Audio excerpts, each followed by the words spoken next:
यो चाहिँ इलाम बजार हो।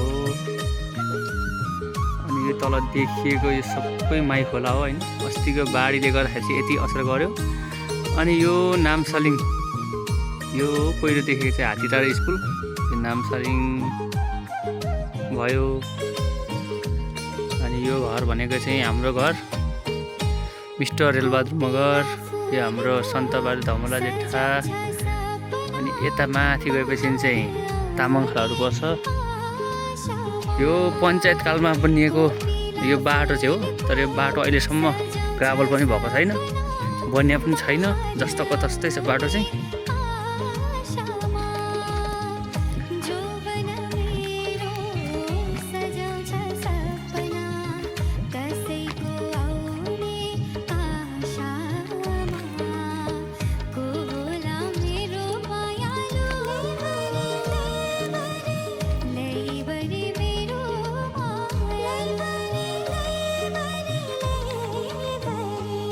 यहाँ चाहिँ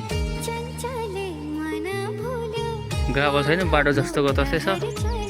हाम्रो सन्त दाजुको घर यो चाहिँ। घरहरू बन्दैछ, नयाँ नयाँ घर पनि उता बन्दैछ सन्त दाजुको। यता चाहिँ अब पहिले बनिसकेको, उता चाहिँ अर्को बन्दैछ। अब यहाँ भाउजू चिन्नुहुन्छ होला होइन, हाम्रो सन्त दाजुको भाउजू होइन, हाम्रो चाहिँ भाउजू भन्नुपर्छ।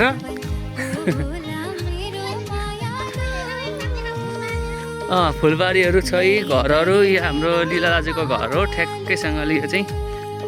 अनि यो राजु दाजुको घर, यो राजु दाजुको घर। यता चाहिँ अब यो पहिला यो च्याङ्बाको पालाको जग्गाहरू यो सबै यताको चाहिँ च्याङ्बाले बेचेपछि चाहिँ आफ्नो आफ्नो भएर अहिले टुक्रा टुक्रा बनिएको छ। अनि यो हाम्रो माथि धिमालहरूले चाहिँ अहिले बेचेर यो घर चाहिँ, यो जग्गा चाहिँ माथि हाम्रो फरिन दाजुहरूलाई बेचेको छ क्या। यो एरियाहरू चाहिँ सबै फरिन दाजुहरूले किने हो यो सबै। यो लीला दाजुले किन्नुभएको, माथि सन्त दाजुले, यता चाहिँ फरिन दाइले। ए के गर्नुहुन्छ दाजु? ए एक्लै हुनुहुन्छ होइन? ए म अस्तिको दिन आएको नि दाजु। एक्लै हुनुहुन्छ, गाह्रो छ हौ खाना पकाउनु। भाउजू तल हुनुहुन्छ होइन, बिचरा उमेश पनि हुँदै। ए हजुर। ए कहिले भोलि चाहिँ डिस्चार्ज गर्नुहुन्छ होला है? ए ल दाजु।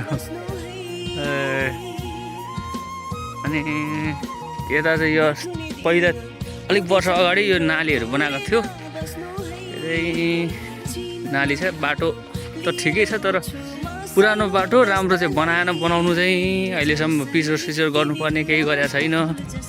गर्नु चाहिँ पर्ने हो। सन्जीवहरूको घर, हाम्रो बालकुमार दाजुहरूको घर यो चाहिँ दामी छ। यहाँ चाहिँ राम्रो चटक्कै परेको। के गर्नुहुन्छ दाजु? ए भात सब्जी पकाउँदै हुन्छ। ए अनि यो घर चाहिँ साल दाजुको, मनोज सरको पऱ्यो, पर्तिर चाहिँ नयाँ बन्दैछ। यता उँधो त तल जीवर दाजु घर उयो तलको। अनि त्यस पछाडि यहाँ तल चाहिँ हाम्रो नगेन्द्र सरहरूको। अहिले चाहिँ उँधो उँधो चाहिँ देखिँदैन। यो चाहिँ नयाँ बाटो, ग्राभल साभल गरेर बनाएको बाटो यो चाहिँ। अनि यस्तै छ गाउँठाउँ चाहिँ।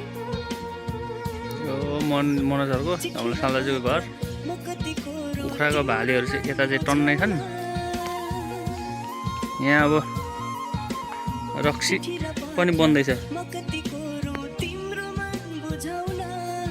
के गर्दा हुन्छ हौ? तिन ल्याउनु भयो होइन, एकजनालाई बनाएर पठाउनु क्या नि।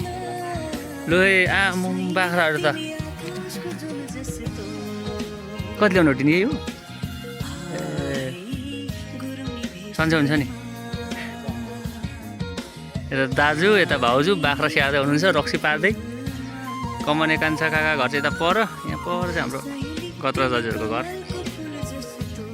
ल अब यति नै यहाँ बोकेर हिँड्दा चाहिँ म सानो केटोलाई होइन टक्कैसँगले अनि हामी गफ गर्दै नै बनाउँदै भिडियो बनाउँदै हिँड्दैछौँ होइन भाइ।